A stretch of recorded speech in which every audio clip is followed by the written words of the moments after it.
Umabot na sa 1,400 piraso ng buto ng tao ang natukoy ng PNP Forensic Group mula sa mahigit 2,000 butong na-recover sa Taal Lake.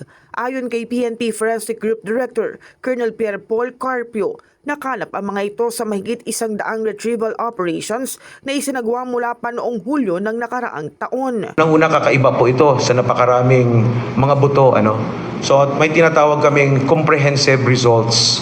Kasi nagbigay po kami rito sa dami po nito, at sa dami ng mga nangyayari doon sa Taal Lake in terms of degradation ng ating ebidensya.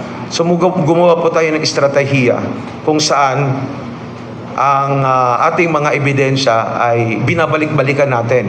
Sumailalim ang mga nakuhang buto sa iba't ibang pagsusuri kabilang ang medico-legal, anthropological, radiographic imaging, dental at DNA examinations upang matukoy kung mga labi ito ng tao. Ngunit sa ngayon, wala pa ring DNA profile na nagmamatch sa mga kaanak ng mga missing sabungeros. Ibig sabihin, hindi natin titigilan. Pagkatapos mo ma-examine yung viable, susundin pa rin natin ito yung tinatawag natin na second priority. Because hindi pa rin natin masigurado, baka mamaya meron pa rin DNA doon.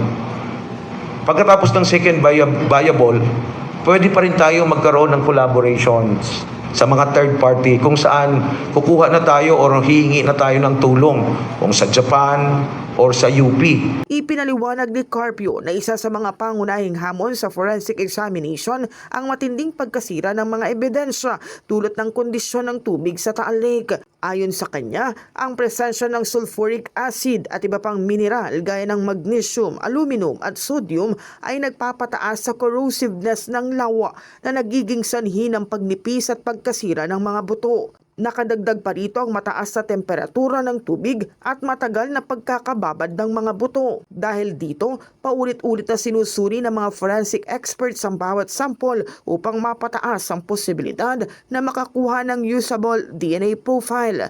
Kapag may nakuhang viable DNA samples, posibleng makipagtulungan ang PNP sa UP at maging sa mga laboratory sa Japan para sa mas masusing pagsusuri gamit ang mas advanced na DNA sequencing technology.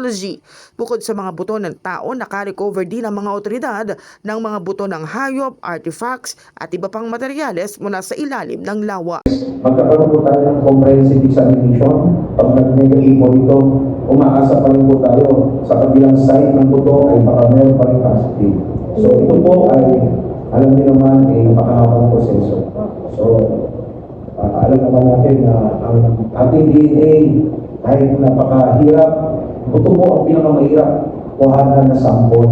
Pinakamahirap na at pinakamahal po. In the heart of changing lives, ako si Brigada Kath Austria ng 105.1 Brigada News sa FM Manila, the Music and News Authority.